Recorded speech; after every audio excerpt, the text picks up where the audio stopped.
என்ன ஒரு சவாரியும் வர மாட்டுது? இந்த நம்பருக்கு கொஞ்சம் ஃபோன் போட்டு தெரியாமா? சரிங்கம்மா. இந்தாங்கம்மா. தம்பி, என்னப்பா 2 மாசமா ஃபோன் வேலையே செய்யல. வீட்டுக்கு வந்தா வீடு காலி பண்ணிட்டீங்கன்னு சொல்றாங்க. இவ்வளவு நாளா என் பொண்ணை பிரிஞ்சதே இல்லப்பா. எங்கப்பா இருக்கிறீங்க? ஏய், எப்படி உனக்கு நம்பர் கிடைச்சிது? உன்னை பார்க்க கூடாது தான் ஒரு நாள் ஒதுங்கி இருக்கோம். ஒழுங்கு மரியாதையா ஃபோனை வச்சிருவோம். பொண்ணுலாம் உனக்கு கிடைக்க மாட்டா. ஹலோ ஹலோ, அம்மா என்னாச்சுமா? ஏன் ஒரு மாதிரி பதட்டமா பேசுறீங்க? மருமகன் தாம்மா. 2 மாசமா என் பொண்ணை என் கண்ணிலையும் காட்டாம போன்லயும் பேச விடாம அவளை கொடுமை பண்ணிட்டு இருக்கிறாமா. இப்ப கூட நான் எங்க அவளை தனியா பிரிச்சு கூட்டிக்கிட்டு போய் கல்யாணம் பண்ணி வச்சிடுவனோன்னு என் கண்ணுல காட்ட விடாம கொடுமை பண்ணிட்டு இருக்கிறாமா. அம்மா என்னம்மா சொல்றீங்க? உங்க புருஷன் இல்ல உங்களுக்கு தெரிஞ்ச சொந்தக்காரங்க யாரும் இல்லையா உங்களுக்கு உதவி பண்ண? என் புருஷன் என் பிள்ளைங்க சின்ன வயசா இருக்கும் போதே போய் சேர்ந்துட்டாரு.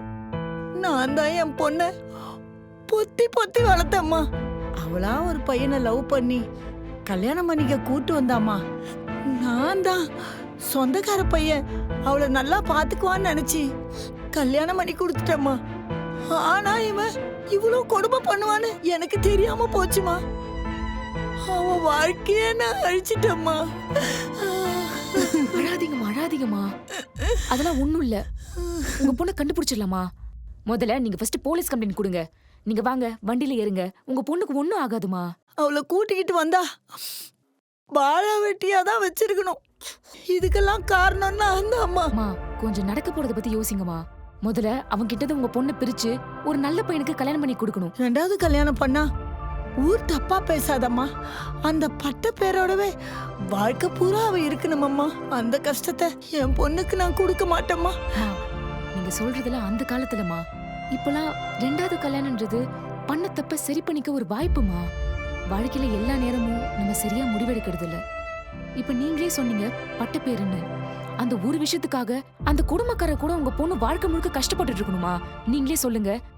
ஊரு 1000 சொல்லுமா. ஊருக்கெல்லாம் பாத்துட்டு இருக்காதீங்க. ஃபர்ஸ்ட் உங்க பொண்ணை காப்பாத்தி ஒரு நல்ல பையனுக்கு கல்யாணம் பண்ணி கொடுக்கணும். அதை மட்டும் மைண்ட்ல வைங்கம்மா. உங்க பொண்ணு சந்தோஷம் தான் உங்களுக்கு முக்கியம். நீங்க முதல்ல வாங்க, நம்ம கம்ப்ளைண்ட் பண்ணலாம். உன் நல்ல மனசுக்கு உன் கல்யாண வாழ்க்கை நல்லபடியா அமையும். அம்மாடி, நீ நல்லா இருப்பம்மா. சரி வாங்கம்மா, நீங்க ஆட்டோல ஏறுங்க.